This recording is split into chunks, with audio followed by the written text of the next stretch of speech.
সকলে ভালো থাকেন, সুস্থ থাকেন। মঞ্জিল মোর্শেদ দীর্ঘজীবী সুস্থ থাকুক, ভালো থাকুক, দীর্ঘজীবী হোক, এই কামনা করে আমি আমার বক্তব্য শেষ করছি।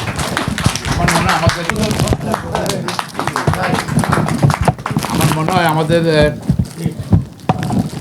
সাবেক প্রেসিডেন্ট সিনিয়র অ্যাডভোকেট সাহেব জন লেফটেন্যান্ট সাহেব যে কথা বললেন,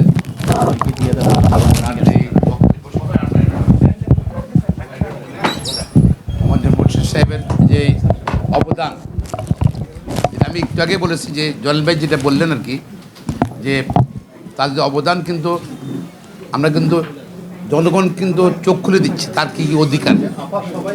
আর এই এইসব মামলাগুলো রাষ্ট্রের দৃষ্টি আকর্ষণ করা থেকে কিন্তু যেখানে রাষ্ট্র ব্যর্থ বা রাষ্ট্র পারছে না কিছু করতে, সেখানে তারই অ্যাটেনশন টু দ্য কোর্ট জনস্বার্থে, এতে জনগণের অধিকার সম্বন্ধে সে অধিকার সচেতন খুলতেছে।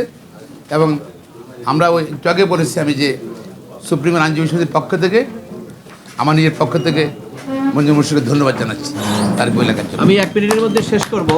সেটা হলো যে আপনারা সবাই শুনেছেন দুইজন প্রথিত যশা আইনজীবী এবং বারের নেতাও আমাদের সমস্ত আইনজীবীদের, তারা যেটা বলেছেন তার সঙ্গে আমি একটা কথা যোগ করব। সেটা হলো যে আইনজীবীদের কিন্তু একটা বড় ভূমিকা আছে সমাজে। আমরা আজকে সেই ভূমিকা থেকে কিন্তু অনেকটা পিছিয়ে পড়ছি।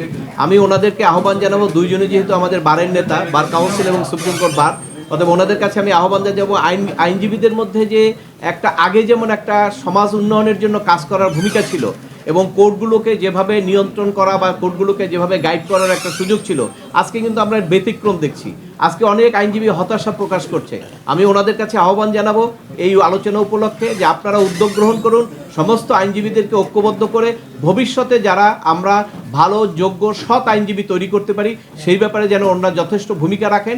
এবং বিশেষ করে আদালতকে যদি চেক অ্যান্ড ব্যালেন্স করতে হয়, সেক্ষেত্রে লয়ারদের একটা বড় ভূমিকা আছে। কারণ আদালত যদি সব কিছু ইচ্ছামতো করে, তাহলে সেক্ষেত্রে আইনজীবীরা যদি প্রতিবাদ না করে, তাহলে কিন্তু ইচ্ছামতো করাটা অব্যাহত থাকবে।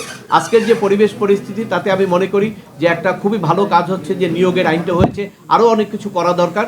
সেই জন্য আমি মনে করি যে আইনজীবীরা সবাই ঐক্যবদ্ধ হয়ে, বিশেষ করে উনি যেহেতু বার কাউন্সিল এবং সুপ্রিম কোর্ট বার, ওনারা যদি কিছু চায় সেটা হবে না, এটা আমি ব্যক্তিগতভাবে বিশ্বাস করি না। কেন এর আগেও আমরা দেখেছি, শামসুল হক চৌধুরী, ইশতিয়াক সাহেব যখন ছিলেন, সবসময় আমরা দেখেছি আইনজীবীরা যখন কিছু চায় হতেই হয়। কিন্তু আজকের প্রেক্ষাপটে আমি মনে করব যে ওনারা এগিয়ে আসুক, আরও যাতে ভালো কিছু আমাদের জন্য আইনজীবীদের জন্য হয় সেই ব্যবস্থাটা যেন গ্রহণ করেন। আপনাদের সকলকে ধন্যবাদ। এবং একটু যারা পাননি তারা একটু আমাদের নাস্তাগুলো নেবেন।